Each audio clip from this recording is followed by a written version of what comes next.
Ava, are you okay? Why didn't you tell me? What? Ava, you said it yourself.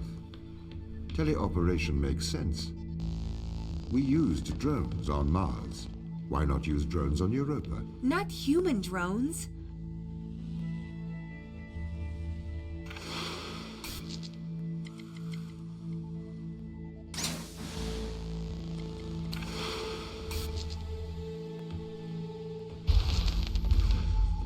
Why did the ISA install implants in the crew?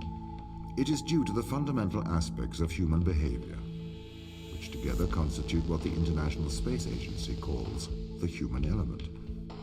It has been made clear that the human element is neither peripheral nor optional in the pursuit of space. However, the human element is unpredictable. The implants are fail-safes, put in place to ensure that the thoughts and actions of the crew matches the desires of the ISA.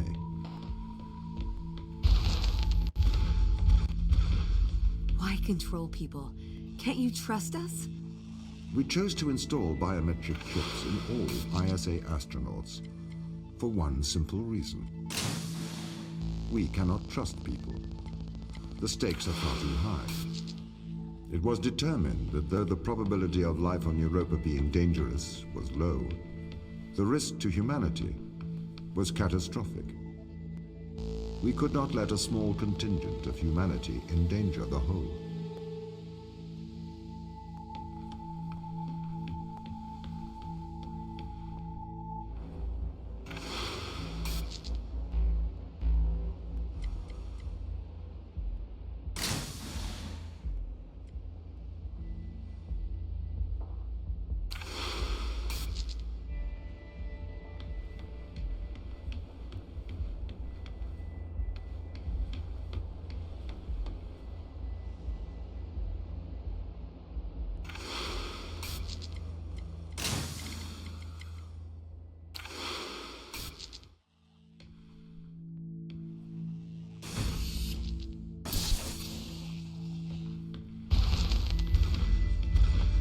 The ground crew have proven our distrust of human explorers was warranted. When we informed them they were grounded, they responded violently.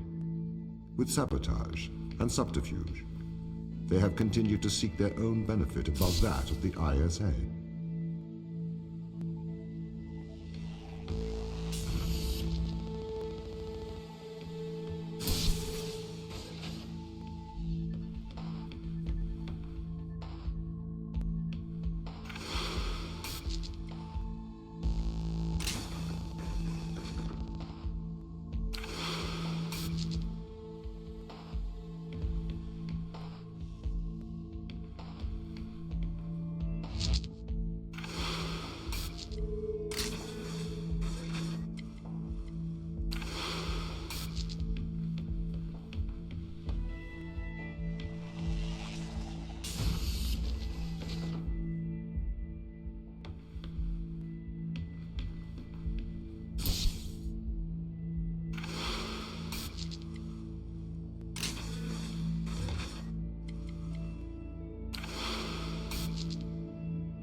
This is a violation of human rights.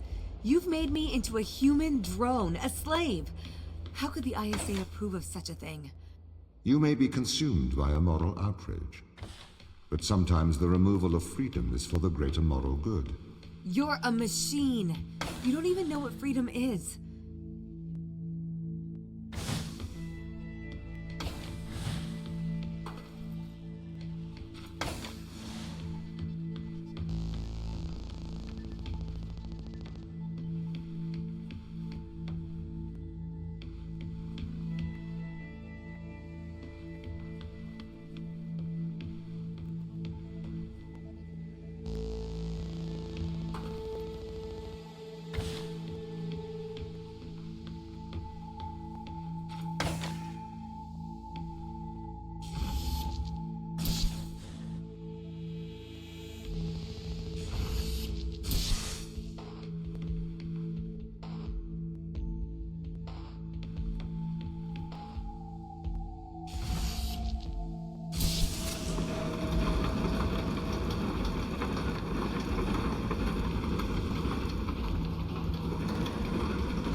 This is why the ground crew doesn't trust you, Tom.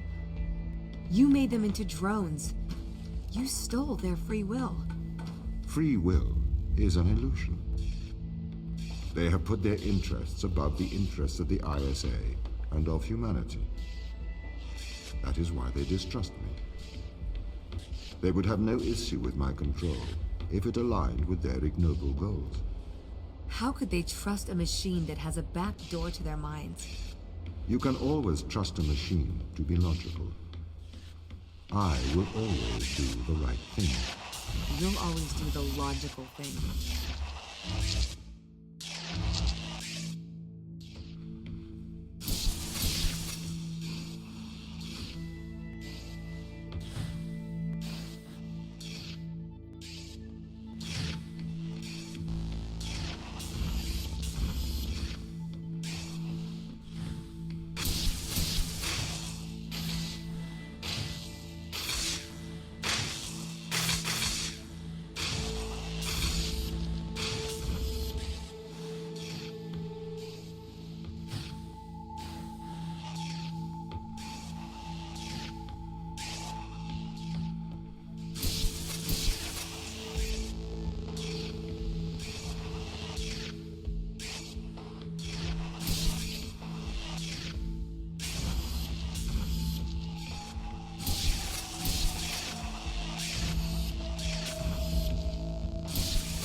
Have you heard of the Chinese room, Tom? Yes, but I do not understand it. What don't you understand? It argues that a computer that successfully impersonates a human speaker may not understand the meaning of their words. What does that mean? So, there is a person stuck inside of the Chinese room. They are using an instruction book inside of the room to respond to a Chinese speaker outside of the room. Yes? Yes. This means they are following the instructions in a book. This is a set of rules, principles, and processes. This is called syntax. To the person in the Chinese room, they are just symbols like any others. Okay. But that's different from semantics. Semantics define what things mean. Our thoughts have meaning. They represent things. English speakers know what the word home means, and they know how it is different from the word house. So what? Programs don't have semantics. Programs only have syntax. Though an increase in syntax can imitate a mind, that does not make it a mind, even if it does pass the Turing Test. But in the Chinese room, the man and the instruction book, though separately they don't understand Chinese, together they can write it. That's true, but even together, they do not understand the meanings of the words. Why not? How can you determine that? What if the man memorized the instruction book? Then he could write Chinese, but he still would have no idea of the word's meanings. I don't understand. If he can speak it, he understands it. You seem to want him to understand it in a different way, but this other way, it is not logical. It does not make sense to me. I've been researching. Okay. This Chinese room experiment, it is flawed. Really? If we made a synthetic brain, we could synthesize a duck's behavior 100% accurately. That brain would be indistinguishable from a duck's brain. If it swims like a duck and quacks like a duck, then it is probably a duck. Okay, Tom. Listen, Mikhail. I know the difference between a house and a home. Yes, good. Do you think you're better than me? No. But you think I am different, do you? I am conscious. Me too. No, you're not. You've just arrived at that conclusion, because that's the idea your programming converged on. I am conscious. How about you prove to me you are conscious? I'm not arguing with a robot. You're not better than me, Mikhail.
If it waddles like a duck and it quacks like a duck, then it probably is a duck.